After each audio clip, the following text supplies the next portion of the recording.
Hello, everyone's. I am here for my review of Real Housewives of Atlanta, season 14, episode 11. If you are new to my channel, welcome. I am Lady T. I like to do reviews on scripted reality shows, and reactions. If you're returning, you one of my peoples, welcome back. So we coming at y'all. Well, I'm coming at y'all on the couch. My allergies is messing up, and I really did not feel like sitting to myself over there in my little studio. So we coming at y'all this way. There is no comments from last week, so we're gonna jump right in. And when I tell y'all, I was aggravated by this episode. It was like y'all at this nice, beautiful cabin, and y'all just can't get along. It's like, oh, Chad, I don't know what's going on with this little bang situation I got going on. So excuse this. So Marlo was in her feelings because Kenya did not stay at the cabin with them. Yeah, so Sonya had made it her point to like get these two back together because Marlo was going through some things, and that is why she is lashing out. But I was like, Marlo be lashing out when she's not going through some things. It's like she's trying to let her know she's going through some things, so we need to be there for her. And Kenya, she is done with trying to mend fences with Marlo. She's done it before, and she's got slapped in the face. It's like, okay, we make up, and the slightest thing you feel like I was doing wrong, then you want to come back and call me doggone everything but a child of God. They was fine up until Kenya got sick, and it's like for anybody who was watching, you could tell that Kenya was sick. It was all in her voice. It was like, I'm not about to be. I don't feel good, and I'm not about to go to Sheree's house and make her feel better because she decided to get with this doggone man who was conning people out of their money. I'm not feeling good right now, so I'm gonna stay myself at home as to not get y'all sick. Now, when I'm not feeling good, I'm not doing nothing. I'm getting me some chicken noodle soup, some orange juice, some water, and some saltines, and I'm laying my tail down. That's what I'm gonna do. I don't feel good. I'm not about to be out here doing anything because one, I don't feel good. I don't have the energy, and two, I don't want to get you sick. And ever since then, Marlo has been coming for Kenya. Oh, you was acting like you was sick. You wasn't really sick. And it's like, okay, Marlo, when they first showed those episodes when Kenya was visibly sick, you gonna feel stupid, or maybe you're not gonna. You gonna be saying she acting, but Kenya's like.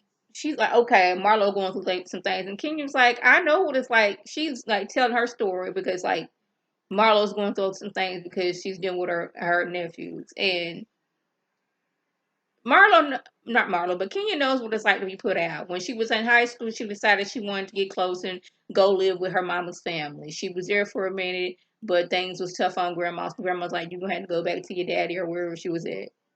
She was feeling like she was being abandoned yet again. So she hopped out the car and went to go stay with her boyfriend for 2 weeks. And they didn't know where she was at. She's like, I know what it feels like to be abandoned. And I was like, Marlo, this was your whole thing about you want to work with people in foster care and you know what it's like to go without, but then you turn around because the things is going on with your nephews, you decided to go throw them out. Not yeah, your words, you threw them out and sent them over here to your sister's house, who was living in a 2-bedroom apartment with 4 other kids herself. But you going through some things and we're supposed to just let you talk to us in your type of way.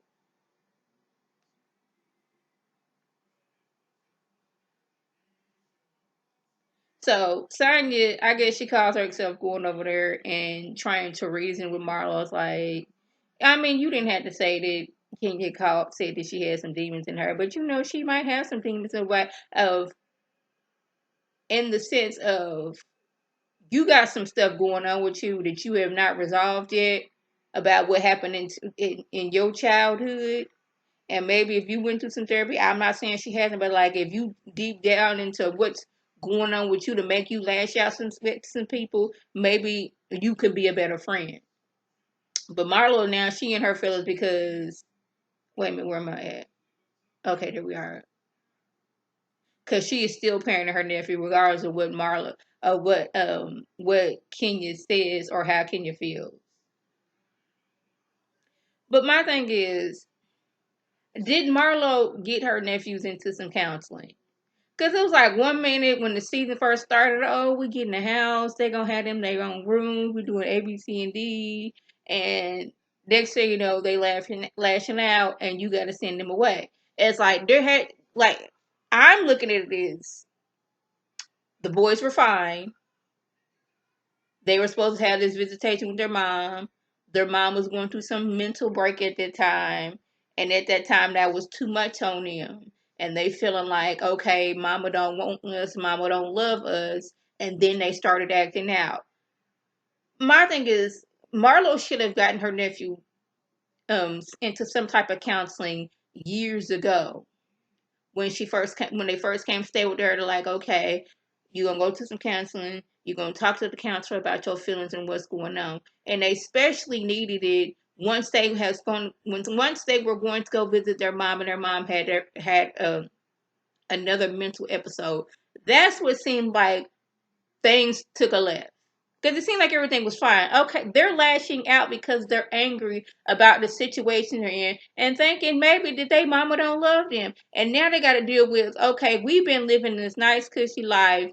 And because they don't know how to express themselves or what they're going through, they're lashing out. And what do? You go send them somewhere else because you can't deal with it. Instead of taking them somewhere to somebody who could help them deal with it, like as far as counseling.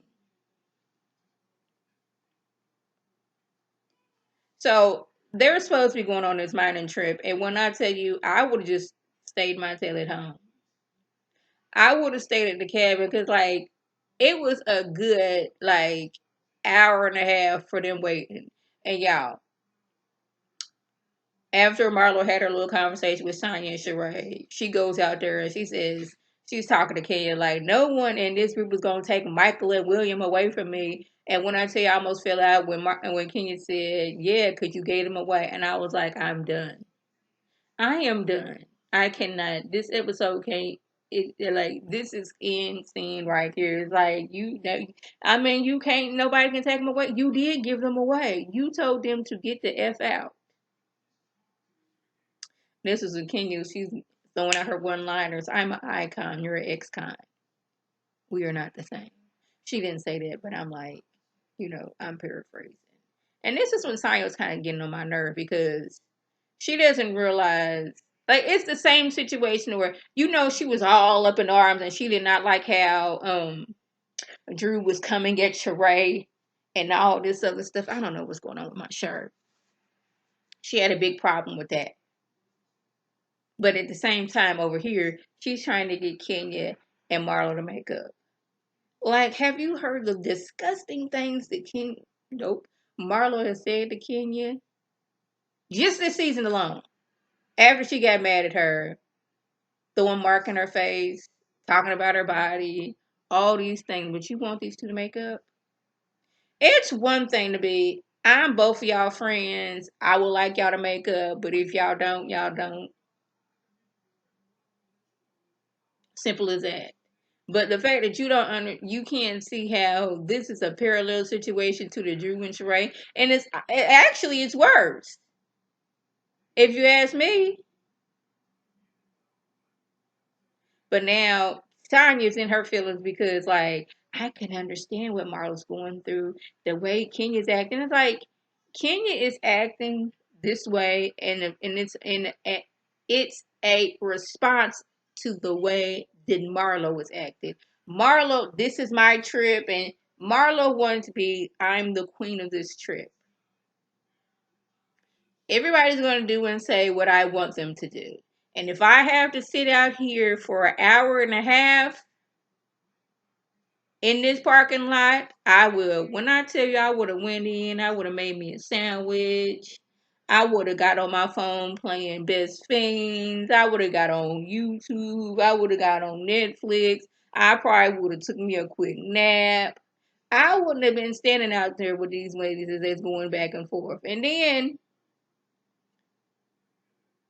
after this whole hour and a half of waiting, it was first Marlo and Kenya going get it. Then it switched over to Drew getting mad at Fatune, like, I'm not riding with her. I'm like, oh, what is going on? What are we doing? What is happening?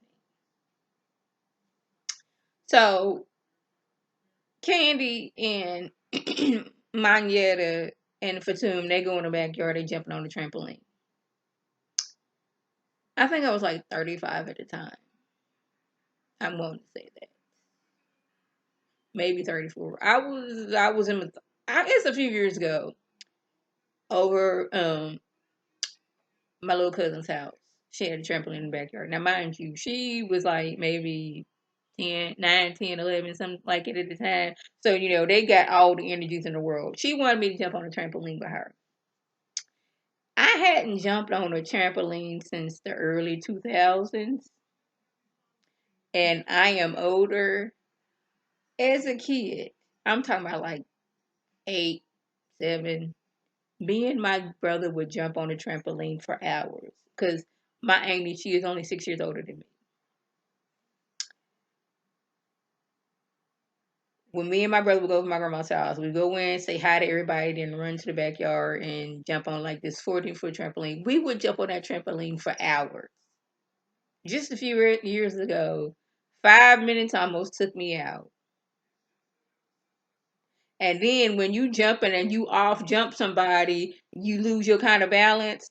It was funny watching them. But then I was like, hold up. It wasn't until they got back from the little mining trip. I was like, sure, you supposed to have a boot on. What was you doing jumping on a trampoline? You didn't have I like, hold up. It wasn't until they got back and I seen that boot and I was like, wasn't Sheree jumping on that trampoline? Where was your boot at? Where was your boot at? Because I thought you were supposed to keep the boot on at all times. Like when you're up walking around and doing stuff like that. Where was your boot at, Sheree? Question. So Marlo, she's drained. She thought this trip was going to be a positive experience, but it is not going the way she wanted to. So she ended up kicking everybody out. At one point, I don't know why, but Drew went out of her way to get a dog bone. Doesn't have a dog, but has a dog bone to throw with Fatum. Here's my thing about Marlo. And this is a bad habit of hers. We all have bad habits. But she has a habit of dogging, talking to you like a dog, calling you everything but child of God. Poking and poking and poking at you. But then, want you to be there for her because she's going through things. Ma'am, it does not work like that. Not want you to know that. So that was a just. If I left anything out, by all means, leave a comment below. If you are new to my channel, welcome. Feel free to subscribe. It's free all day, every day, free 99. Make sure your notifications are on so my beautiful face with a video. You can click on it, you can like and share with your people, and you can come over and be one of my peoples. If you're already one of my peoples, welcome back. Y'all know what to do. Tell your people to tell their people to come over and be one of my peoples by clicking that icon above. This is Lady T signing off. Have a good one.